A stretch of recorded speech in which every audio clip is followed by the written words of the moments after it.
Hi guys, today I am going to show you how to make your corner to corner blanket rectangle rather than square. Ever since I did the tutorial for the C2C blanket, I've had so many questions about how to do this, so I'm going to demonstrate it to you today.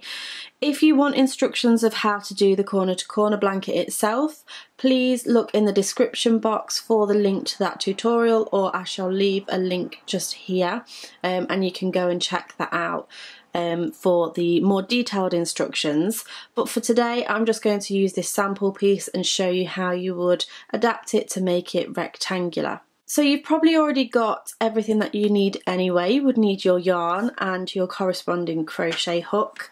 Today I'm using Paint Box Yarn Chunky Pots, and this is the Lavender Fields. I think this is a really good yarn to use for corner to corner or any variegated yarn, because it just makes changing colours, well, it just completely takes it out really, so it just does the job for you. So anything like this is really good for a corner to corner blanket. I would also suggest that you get yourself a stitch marker of some sort, whether it's an actual stitch marker, it could be a safety pin, it could be a paper clip, or even a piece of yarn, just something to mark one particular side just to make things a little bit easier for you.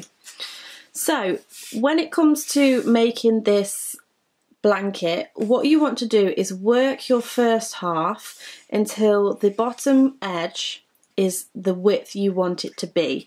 So you'll keep working and working and working. Both sides will be the same at this point, but stop when you get to the width of the project you want. So this is my piece of work. I've actually turned it round. So this is the bottom of my work, and then this is the edge. So at the moment now, because this is a sample piece, I'm going to stop increasing down at the bottom here and continue to increase up on the edge.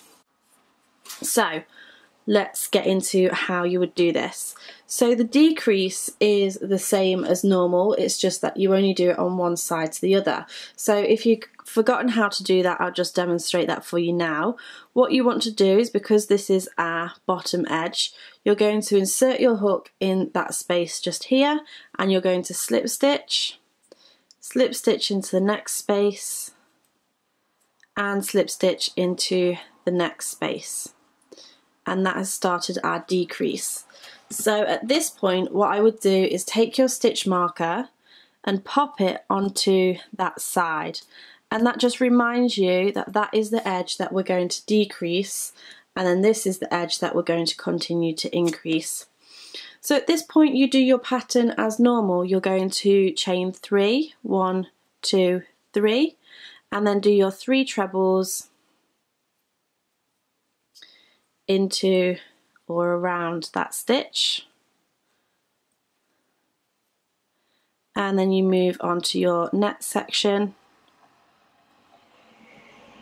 and continue as normal until you get to the other end. So I'm just going to fast forward this video until we get to this section, and then show you what to do on this edge.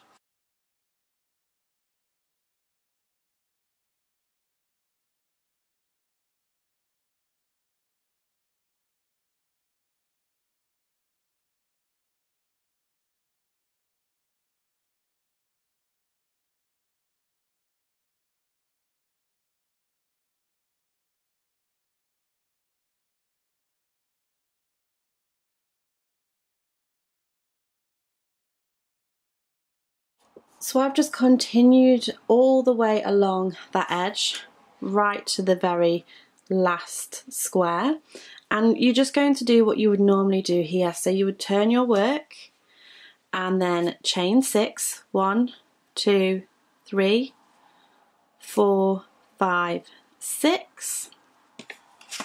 You're going to do your treble into the 4th chain from the hook,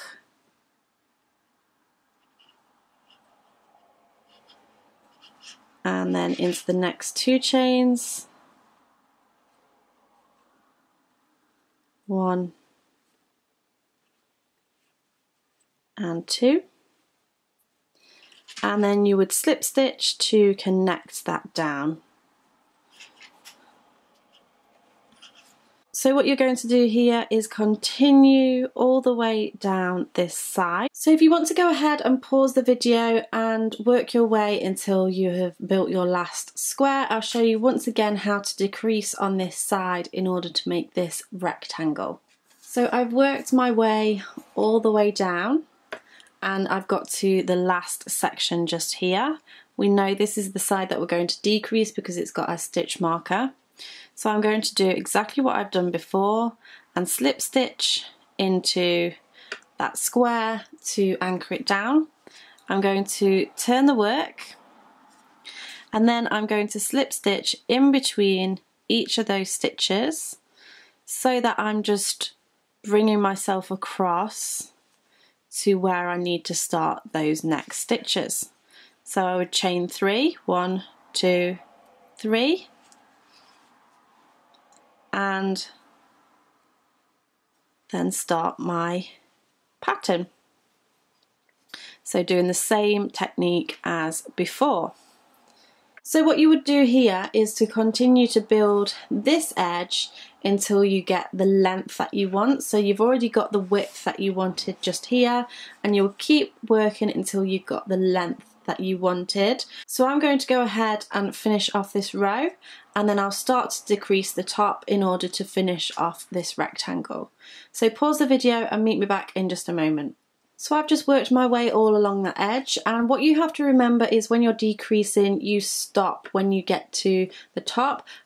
You wouldn't go onto this next section because you're just going to continue to build there. So you can go ahead and put a stitch marker there if you wanted to, just to remind yourself that you stopped before that point.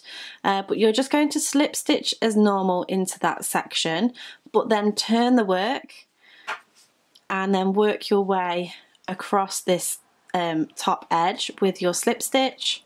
1, 2, and 3, and then chain 3, 1, 2, 3, and continue with your technique.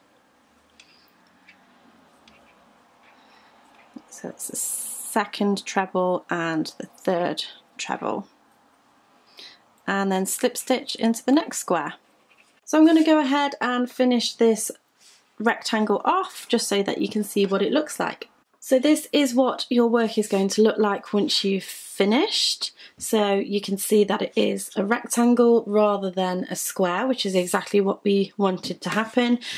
Just remember that these stitch markers really do come in handy, and you can actually move them up as you go along if you find that you're getting a bit confused with what you should be doing where, and also add one along the top as well, just because especially if you're just kind of on autopilot, it's really easy to get that wrong and forget where you should be finishing.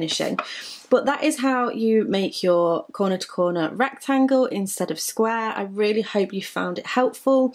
If you like this video, make sure you give me a thumbs up. Subscribe to keep up to date with all of my latest videos. Check in the description box for all the different links and things, and also to my social media. Thank you so much for watching, and I shall see you again next time. Bye!